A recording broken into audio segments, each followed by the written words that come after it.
할렐루야, 반갑습니다. 금일은 그리스도인이라 일컬음을 받게 되었더라 라는 제목으로 말씀 나누겠습니다. 그때 스데반의 일로 일어난 환난으로 말미암아 흩어진 자들이 베니게와 구브로와 안디옥까지 이르러 유대인에게만 말씀을 전하는데, 그 중에 구브로와 구론의 몇 사람이 안디옥에 이르러 헬라인에게도 말하여 주 예수를 전파하니 주의 손이 그들과 함께 하심에 수많은 사람들이 믿고 주께 돌아오더라. 예루살렘 교회가 이 사람들의 소문을 듣고 바나바를 안디옥까지 보내니 그가 이르러 하나님의 은혜를 보고 기뻐하여 모든 사람에게 굳건한 마음으로 주와 함께 머물러 있으라 권하니, 바나바는 착한 사람이요 성령과 믿음이 충만한 사람이라. 이에 큰 무리가 주께 더하여지더라. 바나바가 사울을 찾으러 다소에 가서 만남에 안디옥에 데리고 와서 둘이 교회에 1년간 모여 있어 큰 무리를 가르쳤고, 제자들이 안디옥에서 비로소 그리스도인이라 일컬음을 받게 되었더라.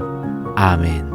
오늘 본문의 내용은 사도행전 4장에 스데반의 순교 이후에 디아스포라로 흩어진 성도들이 유대인에게만 속했던 복음을 이제는 페니키아, 키프로스, 안디옥까지 이방 지역의 복음을 전하는 내용입니다. 그때 스데반의 일로 일어난 환난으로 말미암아 흩어진 자들이 베니게와 구브로와 안디옥까지 이르러 유대인에게만 말씀을 전하는데, 환난으로 흩어진 사람들이 그냥 흩어진 것이 아니라 흩어져 가는 곳곳마다 복음을 전한 것입니다. 예루살렘 교회는 유대인의 교회였습니다. 처음부터 유대인들의 공동체였고 유대인의 생활 방식대로 모든 것을 이끌어왔기 때문에 복음을 전한다 하더라도 유대인들에게만 전하게 된 것입니다. 그랬는데 오늘 본문 20절을 보시기 바랍니다. 그 중에 구브로와 구론의 몇 사람이 안디옥에 이르러 헬라인에게도 말하여 주 예수를 전파하니, 그들 중에 일부가 안디옥에 도착했을 때 헬라 사람들에게도 복음을 전파했다라는 것입니다. 이것은 기독교 역사상 굉장히 획기적인 일입니다. 선교 역사의 방향을 전환하는 굉장히 중요한 사건이라고 할 수가 있습니다. 그랬는데 이 사건이 어디서 일어난 것입니까? 환난으로 흩어졌던 유대인 크리스천들이 그들이 안디옥에 왔을 때 이방인들과 함께 교회를 세운 것입니다. 그 결과 안디옥 교회는 최초의 이방인 교회가 되고 최초의 선교사를 파송하는 교회가 되었으며 선교를 주도하는 위대한 교회가 된 것입니다. 그럼 안디옥 교회는 어떤 교회였을까요? 제자들이 안디옥에서 비로소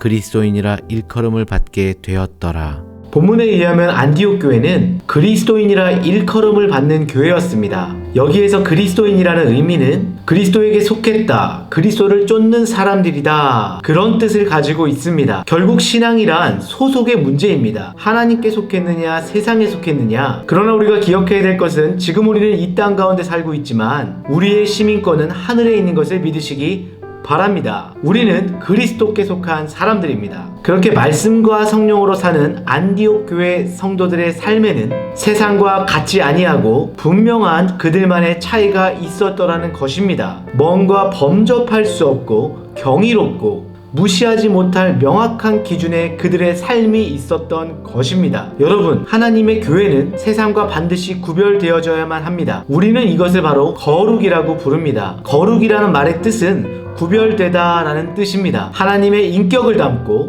그분의 마음을 담고 그분의 삶의 모습을 담는 만큼 우리의 삶도 거룩해져 가는 것입니다. 세상이 가지지 못한 것이 우리 교회에 있어야만 하는 것입니다. 교회가 가져야 될 그 능력과 파워가 교회 가운데 있어야만 하는 것입니다. 그래야만 세상이 교회를 찾아오게 되는 것입니다. 그런 능력과 파워를 소유하신 귀한 성도님들 되시길 주님의 이름으로 축원합니다. 자, 그렇다면 이 안디옥 교회는 어떤 구별된 특징이 있었을까요? 첫 번째로 안디옥 교회는 편견과 선입견이 없는 교회였습니다. 앞에서 이 예루살렘 교회는 디아스포라로 흩어졌습니다. 그렇게 흩어지고 나서도 그들은 유대인에게만 복음을 전했습니다. 그런데 안디옥 교회는 유대인들에게만 뿐만이 아니라 이방인들에게도 복음을 전했던 교회였습니다. 내 스타일에 맞는 사람, 내가 좋아하는 사람, 내가 교제하고 싶은 사람만 전도한 것이 아니라 남녀 남녀노소 신분을 가리지 않고 모든 사람들을 대상으로 하나님의 복음을 전했다라는 것입니다. 누구나가 양무리 가운데 함께 할 수 있는 교회였습니다. 이것이 바로 예루살렘 교회와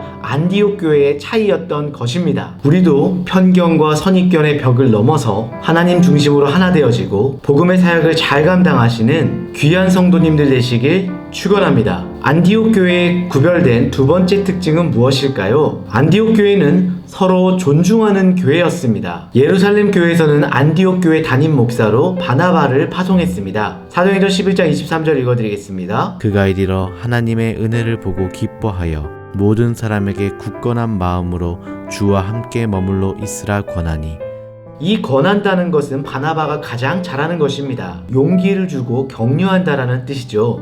바나바는 착한 사람이요 성령과 믿음이 충만한 사람이라 이에 큰 무리가 주께 더하여 지더라. 성경에서 바나바는 착한 사람이라고 말하고 있습니다. 온유하고 겸손하다는 뜻이죠. 또한 그는 성령과 믿음이 충만한 사람입니다. 사실 착한 것만으로도 참 귀한 성품인데 여기다가 영성까지 충만한 그런 성숙한 그리스도인이었습니다. 이와 같이 인격도 아름답고 영성도 뛰어나고 많은 사람들을 권하고 용기 주고 격려하는 이러한 바나바가 있었기 때문에 많은 사람들이 복음을 접하게 되었고 주님께 돌아와서 안디옥 교회가 성장할 수 있었던 사실을 말하고 있습니다. 사도행전 11장 25절 바나바가 사울을 찾으러 다소에 가서. 바나바로 인해서 많은 성도들이 모인 것은 사실이지만 하나님께서는 이것만으로 충분하지 않았던 것 같습니다. 그래서 또 한 사람이 등장하는데요. 그 사람이 바로 사울이라는 사람입니다. 나중에는 바울이 되죠. 이것을 보면 바나바가 참 귀한 사람입니다. 본인의 영향력과 기득권을 주장하지 않고 하나님 뜻대로 바울을 세우고 자신은 이인자가 되기 위해서 그 먼 곳 다소까지 사울을 찾으러 간 사람이기 때문입니다. 만남에 안디옥에 데리고 와서 둘이 교회에 1년간 모여 있어 큰 무리를 가르쳤고 제자들이 안디옥에서 비로소 그리스도인이라 일컬음을 받게 되었더라. 아멘.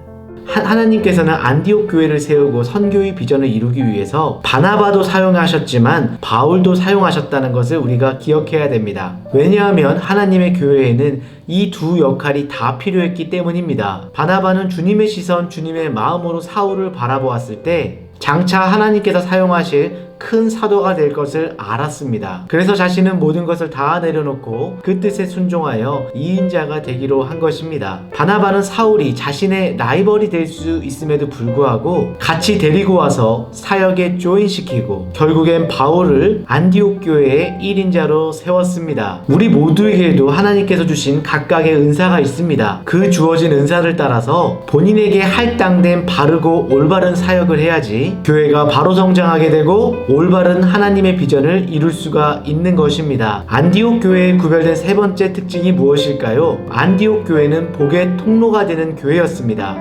제자들이 각각 그 힘대로 유대에 사는 형제들에게 부조를 보내기로 작정하고 이를 실행하여 바나바와 사울의 손으로 장로들에게 보내니라. 유대 역사가 요세푸스에 의하면 AD 44년부터 5년간 극심한 흉년이 들었습니다. 그런데 이때 예루살렘 교회도 흉년으로 인해 많은 어려움을 당하고 있었습니다. 그런데 이 어려움을 안디옥 교회가 함께 도왔습니다. 지교회가 모교회를 도운 것입니다. 이렇게 안디옥 교회는 축복의 통로가 되는 교회였습니다. 하나님께서는 이런 안디옥 교회에 더 큰 축복을 내려주셔서 소아시아에서 유럽까지 세계 선교를 감당하는 영향력 있는 위대한 교회로 성장시켜 주셨습니다. 제가 우리 교회 성도님들을 볼 때 참 개인적으로 감사한 것은 기약이 없는 이 코로나의 힘든 순간을 살아가고 있으면서도 예배를 성실히 지켜나가는 분들이 있습니다. 늘 기도의 자리를 지키는 분들이 있으십니다. 어렵지만 믿음으로 섬김의 자리를 지키시는 분이 계십니다. 교구장으로서, 목자로서, 임원으로서, 직분자로서 이름 없이 빚도 없이 감사하며 양들을 사랑하고 돌보는 분들이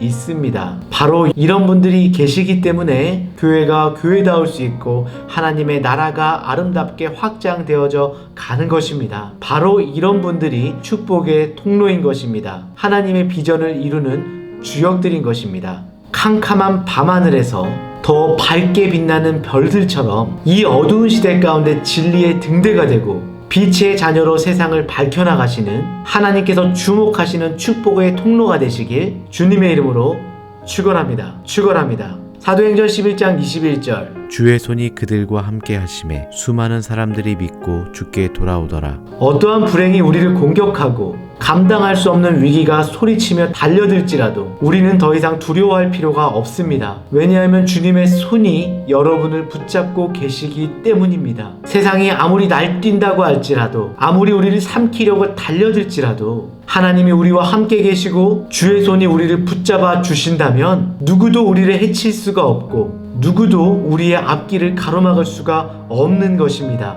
이런 면에서 우리 한 사람 한 사람은 참으로 연약하고 보잘것없는 존재 같지만 주의 손이 우리와 함께 하실 때 성령의 능력과 역사가 넘치는 승리의 삶을 살 수가 있는 것입니다. 어느덧 겨울이 가고 따뜻한 3월이 왔습니다. 여러분, 환경을 바라보지 마시기 바랍니다. 사람을 바라보지 마십시오. 환경과 사람은 여러분을 더 실망시킬 수 있습니다. 영원히 변하지 않으시는, 변치 않으시는 하나님을 바라보시기 바랍니다. 그분의 능력을 바라보시기 바랍니다. 그리고 힘들고 어려울 때마다 주의 손을 붙잡고 기도하시기 바랍니다. 그럴 때 하나님께서 여러분들을 붙잡아 주시고 여러분을 그 모든 것에서 해방시켜 주시며 독수리 날개치며 하늘로 비상하듯이 모든 문제와 위기를 뚫고 하늘로 날아오르게 하는 것입니다. 이 시간 기도하실 때 주님의 손을 꼭 붙잡고 기도하시기 바랍니다. 손을 높이 들고 주의 이름을 부르시면서 담대하게 주님께 나아가시기 바랍니다. 2021년 한 해 동안 복에 복을 더하사 모든 환난을 벗어나게 하시고 참된 차원의 승리된 삶을 부어달라고 우리 교회와 가정과 우리 자녀들을 위해서 기도하시기 바랍니다. 기도하시겠습니다. 하나님 감사합니다. 오늘도 하나님의 살아계심과 당신의 능력으로 우리를 붙잡아 주심에 감사를 드립니다. 사랑하는 주님, 우리 성도님들 한 분 한 분 심령 가운데 능력의 예수님을 모시게 도와주시고 예수님의 능력의 손을 붙잡고 주어진 인생을 믿음으로 말미암아 모든 문제가 해결되게 하시고 두려움이 떠나가게 하시며 결박에 묶여졌던 것들이 다 풀어지게 하셔서 참 하나님의 백성답게 그 영광 가운데 걸어갈 수 있도록 귀한 주의 성도 되도록 축복하여 주시옵소서. 가정과 자녀들과 삶의 터전을 보호하여 주시고 막힌 것이 뚫려지고 결박된 것이 풀려지며 늘 새롭고 거룩하게 형통함을 이루는 귀한 역사가 있도록 주님께서 인도하여 주시옵소서. 주의 손이 우리를 붙들고 이끌어 주실 것을 믿사오며 예수님의 이름으로 간절히 기도합니다. 아멘. 말씀을 적용해 보겠습니다. 첫 번째로 안디옥 교회는 주의 손이 함께하는 복의 통로가 된 교회였습니다. 우리가 안디옥 교회와 같이 되기 위해 성도된 나의 역할은 무엇인지 나누어 봅시다. 두 번째, 바나바와 같은 그리스도인이 되기 위한 나의 결단과 헌신은 무엇인지 함께 나누어 보시기 바랍니다. 그럼 한 주간도 주님 안에서 믿음으로 승리하시기 바랍니다. 감사합니다.